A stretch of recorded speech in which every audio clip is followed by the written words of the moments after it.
Karena sebenarnya Kak, siapa sih orang mau pergi demo terus pengen terluka Kak?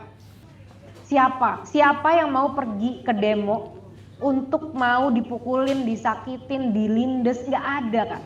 Kak Salsa, kalau kita mungkin menyambung dengan 17/8 nih, tuntutan rakyat. Kan ini banyak yang menyoroti isu HAM dan cara aparat dalam menangani demo. Nah, Betul. kalau Kak Salsa sendiri ini menilai kinerja pemerintah dalam melindungi hak warga sipil, itu seperti apa Kak? Silakan.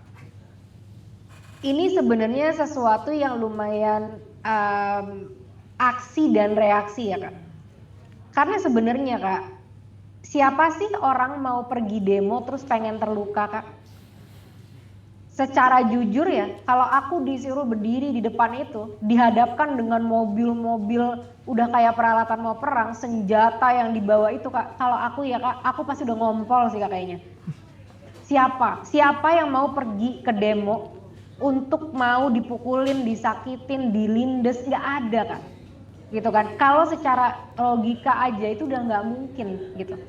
Udah nggak mungkin manusia mau pergi demo dengan intensi mau disakiti gitu. Nah, cuma dari tanggal 25 Agustus itu sudah semua disampaikan secara baik-baik ya Kak. Dan demo yang baik-baik itu udah terjadi di seluruh Indonesia gitu. Kalau aku nonton dari aku mau ngomong Ferry Irwandi itu Ferry Irawan mulu yang kepikiran di kepala gitu.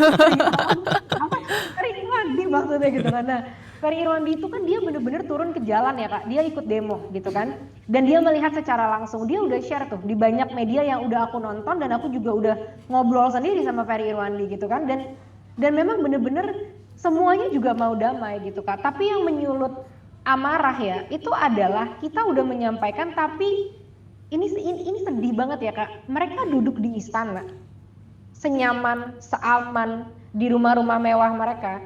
Mereka nggak mau loh, nggak berani loh Kak, turun ke rakyat yang rakyat itu membiayai dari ujung sampai kepala segala kehidupan mereka. Nggak mau.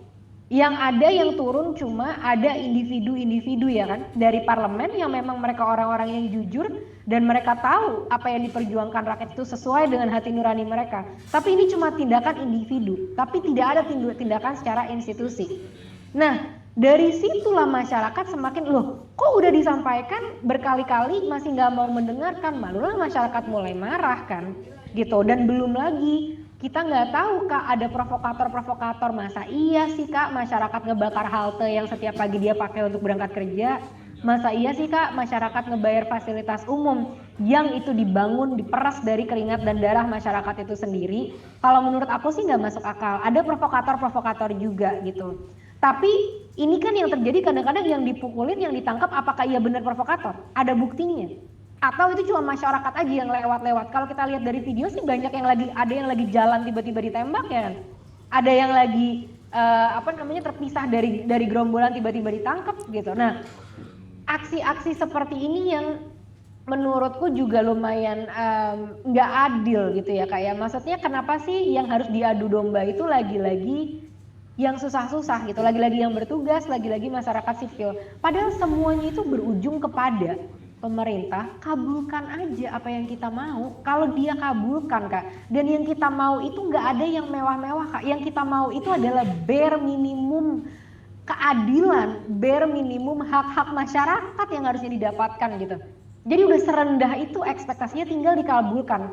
Dan sekarang Kak, kita ini bukan cuma ini kita asal omong kosong ya, PBB dan media internasional pun semua sudah meliput. PBB sudah berstatement kok kalau Indonesia harus mengedepankan dialog dan harus tuntut ini pelanggaran-pelanggaran hak asasi manusia saat orang berbicara dan mereka diperlakukan seperti ini.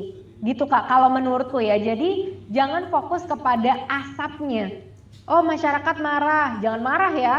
Oh masyarakat melakukan ini, jangan ya. Tapi fokuslah kepada apinya, luka-luka yang dirasakan, ketidakadilan yang dirasakan masyarakat dan kematian empati mereka, elitisme mereka yang sampai saat ini bisanya cuma pidato-pidato tapi tidak ada secara institusi yang mau turun menemui masyarakat. Turun ya Kak, bukan masyarakat yang diundang datang ke istana, mereka yang turun ke jalan. Gitu loh, itu kan udah elitis banget gitu kayak menurutku ya reaksi-reaksi dari pemerintahan ini.